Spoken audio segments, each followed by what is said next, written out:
바로 이거.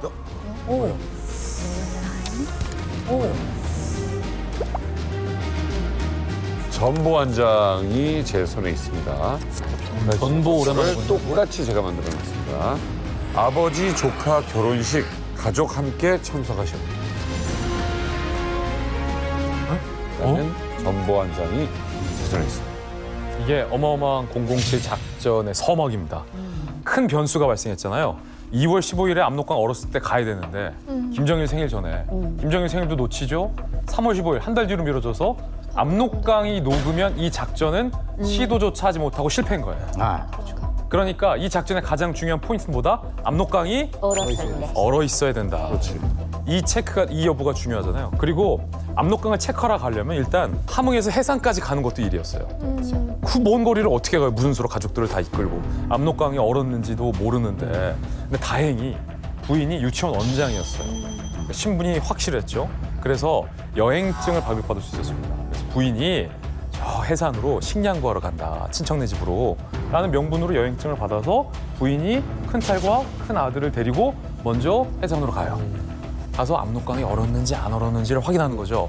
3월 15일에 예정됐던 3월 15일에 압록강이 얼었으면 전보를 보내라. 그래서 이 전보만 기다리고 있는 거예요. 그런데 약속한 날인 3월 15일이 됐습니다. 전보가 왔을까요? 안 왔을까요? 안 왔어요. 안 왔어요.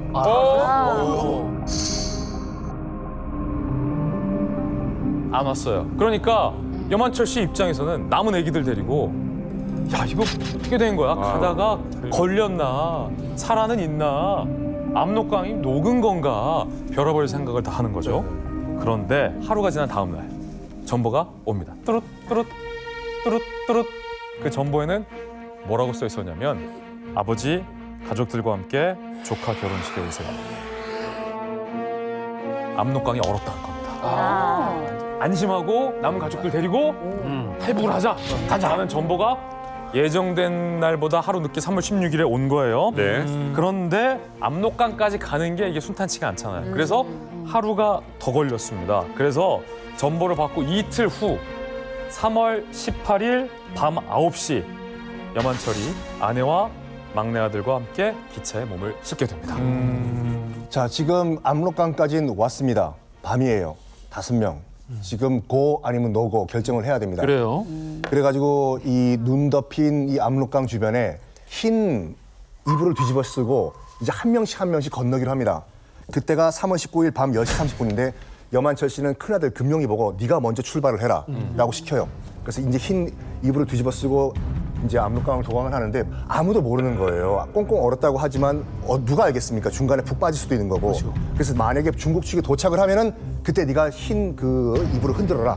그럼 성공한 걸로 알고 각 한 명씩 도강을 하겠다. 그래서 한 명 도강 성공해요. 큰아들이 이제 금용 씨가 도착한 다음에 중국 측에 이제 도착한 다음에 이제 이불을 흔들거든요. 됐다. 이제 한 명씩 출발하자. 한 명 아들, 딸, 이제 와이프 다 건너가고 마지막으로 이제 여만철 씨가 흰 이불을 뒤집어 쓰고 가는데 나중에 이제 생전에 하셨던 인터뷰 들어보니까 자기가 맨 뒤에 지금 걸어가잖아요. 정말로 어느 한 지점에서는 푹푹 발이 빠졌대요. 녹아가지고. 그래가지고 제발 죽더라도 저쪽까지 건너가고 나서 죽게 해줘서 기도를 했다고 합니다. 네. 그리고 정말로 뒤에서 누가 확 잡는 듯한 느낌도 들고 얼마나 긴장감이 높았다면은 부인도 그 도강에 성공을 했는데 밤이지 않습니까? 앞에 뭔가 시커멓게 있는 걸 봤어요.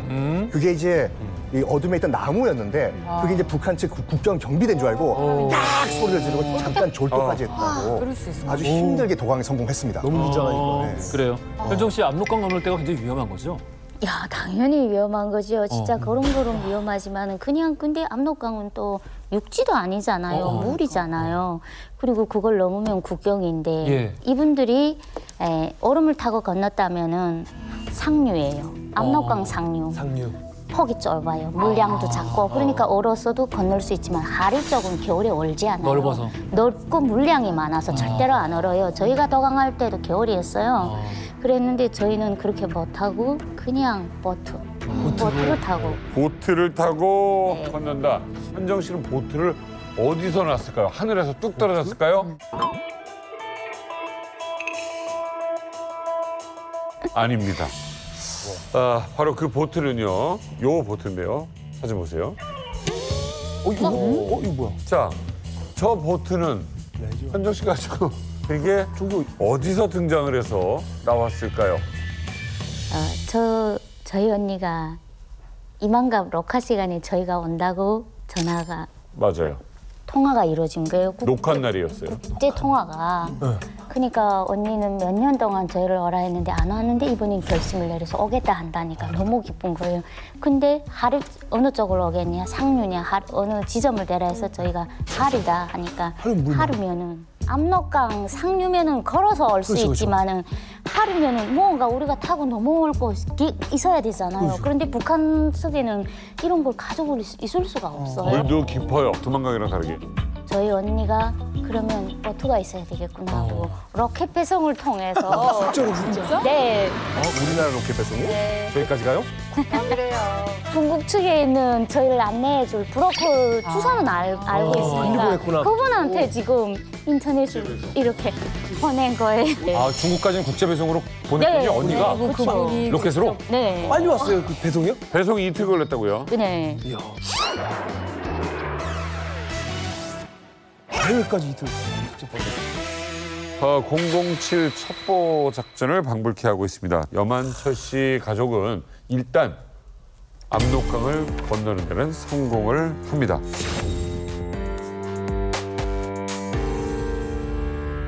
여만철 가족이 압록강을 건너고 한 달 하고 일주일이 지난 시점에 우리나라에는요 좀 특별한 일이 있었는데요.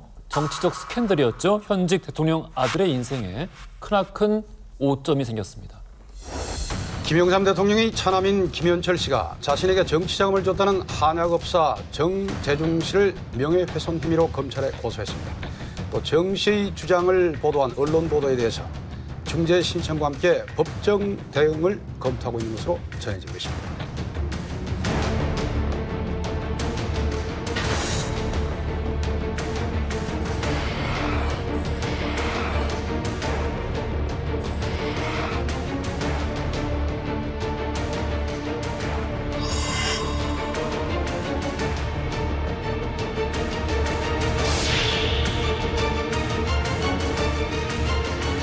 자, 김현철 씨 당시 YS 정권 당시에 대통령 아래 소통령이라는 별명으로 통칭이 됐었고요. 비선 실세로, 원조죠. 원조 비선 실세로 군림을 하고 있었습니다.